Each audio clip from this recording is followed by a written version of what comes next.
had an archaic Companies Act and Partnership Act that we inherited from our colonial masters, which had remained untouched for many years.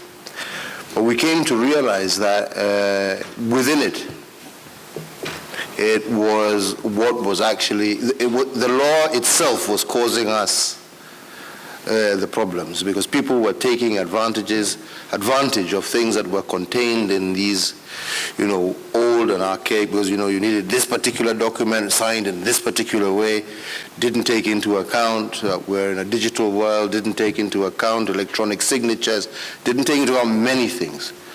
So the first thing we did was to review completely the Partnership Act, the Insolvency Act, and the Company Act. This we did combined the three. So that really brought us all the way up to date with all the latest requirements, changes in law, removing a lot of unnecessary duplications that had been built into the law.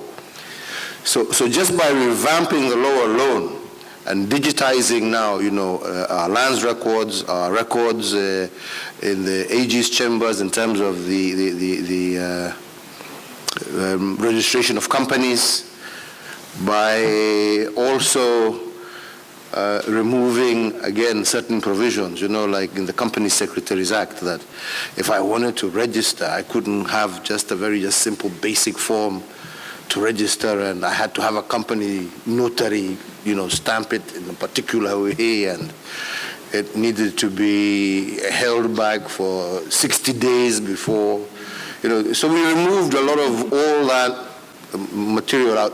That in itself dropped us very major, way down the hill, just by cleaning up the act, making it more efficient, and digitizing records. That was really the key behind the marked improvement in score.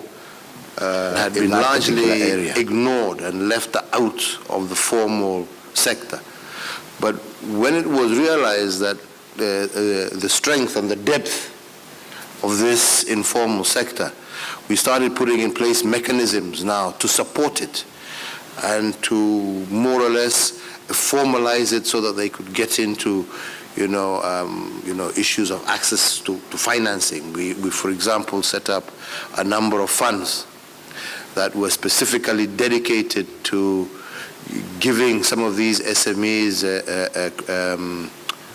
credit, because we found that was one of the biggest. Indies and Ross University in this building and others are in a position to expand the numbers of medical students only if we have access to internships.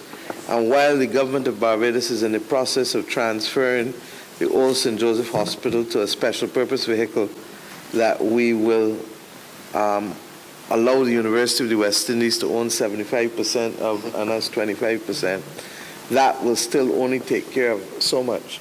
So the extent to which we can meet the needs of Kenya and our own needs by partnering in the expansion of medical education is a key opportunity for us to explore.